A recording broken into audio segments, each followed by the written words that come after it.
ఈ మిగిలిన డ్రెస్సింగ్లో నేను కొంచెం మిల్క్ యాడ్ చేసి, థిక్ కన్సిస్టెన్సీ ఉంది కదా సలాడ్, అందుకని మిల్క్ యాడ్ చేసుకున్నాను. మీకు కూడా క్రీమీ టెక్స్చర్గా ఉంటే మిల్క్ యాడ్ చేసుకొని వేసుకోవచ్చండి. లేదంటే మీరు చిల్ చేసుకున్న తర్వాత కొంచెం గట్టి పడుతుంది కదా, అప్పుడు మిల్క్ యాడ్ చేసుకొని, చిల్డ్ మిల్క్ యాడ్ చేసుకొని తినొచ్చు.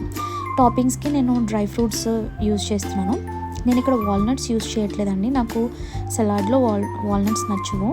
నేను only pistachio, almonds, cashew use చేస్తున్నాను.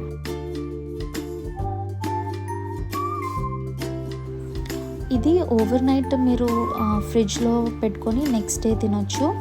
చిల్డ్గా ఉంటే బాగుంటుందండి. ఇది చిల్డ్గా సర్వ్ చేసుకుంటేనే డెజర్ట్ చాలా బాగుంటుంది. నేను సలాడ్ మొత్తం వేరే బౌల్లోకి ట్రాన్స్ఫర్ చేసుకొని ఒక 5 hours ఫ్రిడ్జ్లో పెట్టానండి. సో ఫ్రిడ్జ్లో పెట్టిన తర్వాత ఇలా అయింది. కొంచెం కన్సిస్టెన్సీ థిక్ అవుతుందండి. మీరు మిల్క్ యాడ్ చేసుకోవచ్చు, ఆప్షనల్, బట్ మిల్క్ యాడ్ చేసుకున్న టేస్ట్ ఏం మారదు.